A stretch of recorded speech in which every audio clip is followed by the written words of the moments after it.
Hello and welcome to another What's Inside. This time we're looking at Shadowed Kingdom from Mondo Games. This is a 2020 game and it's licensed from Disney. It's sort of a Kingdom Hearts, I guess. I don't know. But it's definitely got a Disney theme to it. So it's ages 8 and up, 15-20 minutes to play, 2 players. Inside we're going to see 24 main cards, 6 hero cards, 1 magic tracker, 2 tokens, magic and shadow, and 1 rule book. Pretty straightforward. Let's take a look. This is a very small box. These go for about 20 bucks new. I can't imagine what it's going to cost when they go out of print.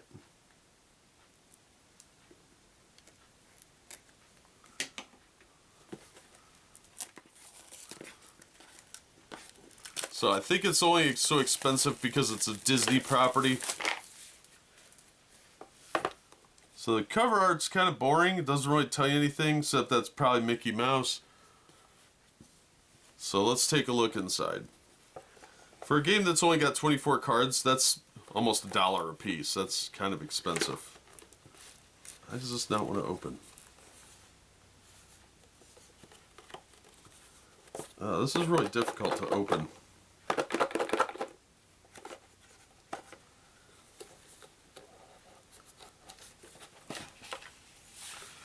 Alright, boring inside.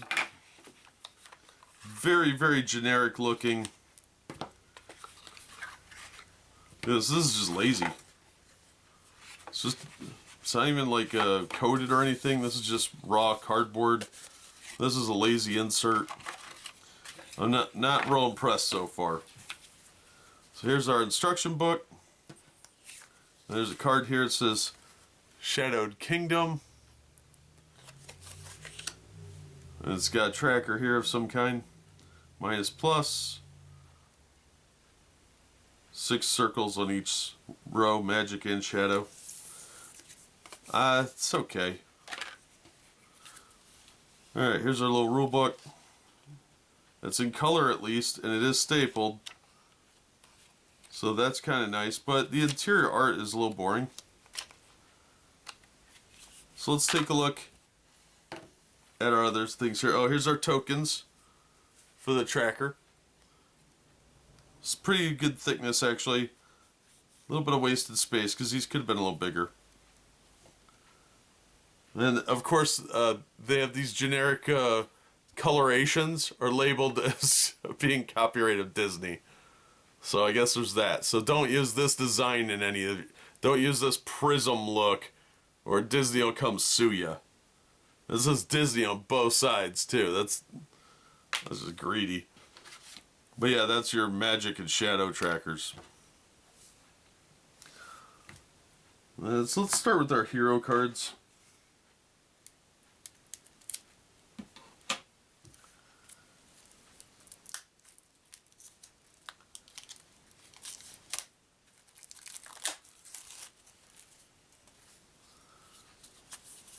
Alright, there's different pieces picturing stuff on the back, so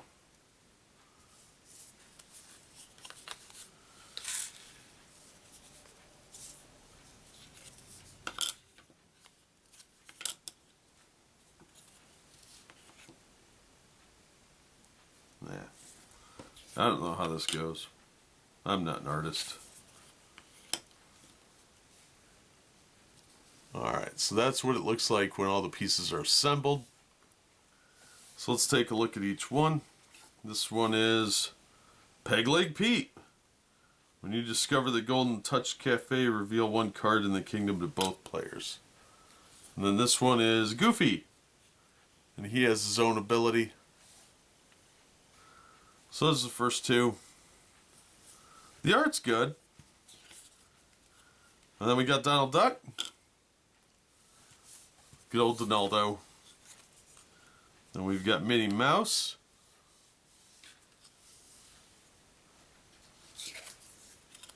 And then we've got Daisy. And Mickey. Alright, pretty cool. Like I said, the art's really good on these. There's just not a whole lot to the game.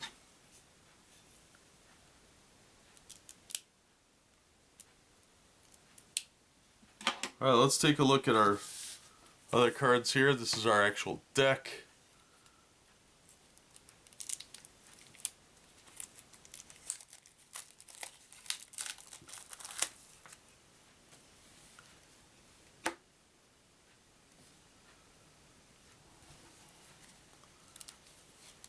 Oh, these kind of stick together. That's not cool. And I have them upside down. Yeah, it has the word Disney at the bottom, so I should have known that. Alright, so we've got Moth and Flame Museum, the Winter Warehouse, Lonesome Ghosts Library, the Night Vault, Springtime Station, the Golden Touch Cafe, Music Land Theater, the Wayward Canary Tavern, the Skeleton Graveyard, the Dancing Parish,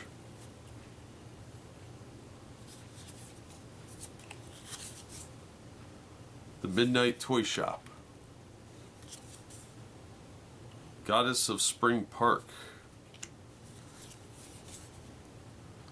Magic, Second Magic, Third Magic, Shadow, Second Shadow, Third Shadow, Fourth Shadow,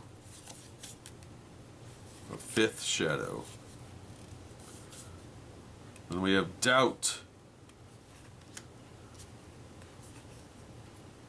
Then we have a bunch of cards that are stuck together.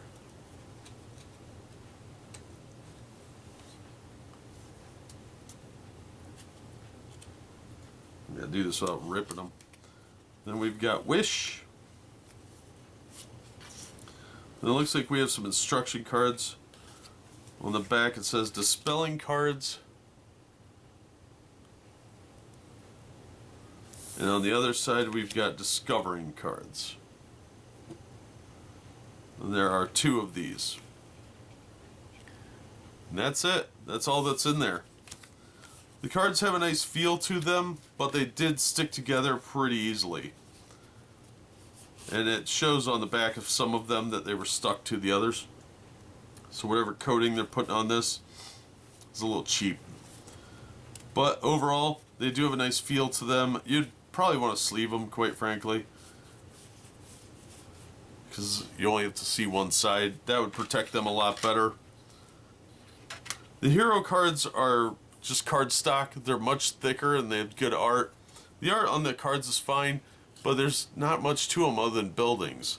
These at least have the characters' faces. They're really well done. It's a little more dynamic looking. It's got the map thing on the back, and these are nice sturdy thickness.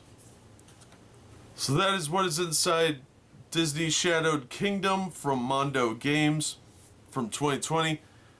It looks like the game is fine. Probably a little too complex for a lot of younger players. So I don't know if their age demographic of 8+ is accurate. But I think the older kids will be fine with it, 10, 11, 12. And adults might get something out of it too. But I don't think it's worth $20. I'd have to say, if you're going to buy this, I wouldn't pay more than 10 for it. Absolutely not.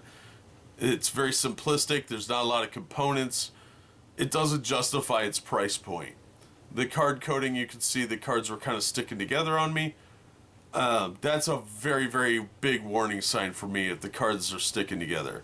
It says they're using cheap gloss that may feel good at first, but it leaves a residual feeling in your fingers. And I couldn't justify $20 on this game. Not even close. So the cardboard looks fine at first when you're first looking at it. But when you take it off, they couldn't be bothered to... First of all, you gotta fight with the box just to get it opened, which is gonna scratch up the art on the bottom half of the box.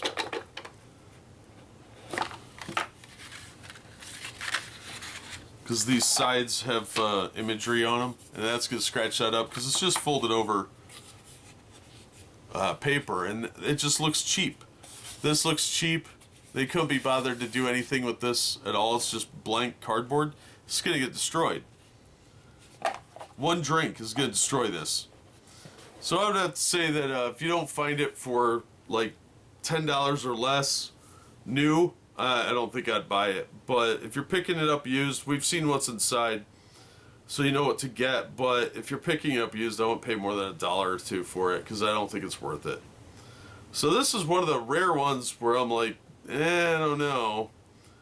So for me, this is a pretty big pass. The gameplay might be fun and didn't look particularly innovative. And it's targeted at 8-year-olds, which I think is a bit young.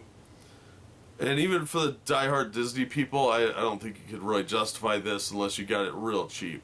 So look for it on clearance if you're interested. But you've seen what's in the box, you've heard my take. That's going to do it for this one. Thank you so much for listening and supporting the channel. If you enjoyed the video, please hit the like button and don't forget to subscribe so you don't miss future unboxings and reviews. If you'd like to help the channel out in other ways, links are in the description for my merchandise store and other ways you can support me. And as always, we hope to see you on the next one.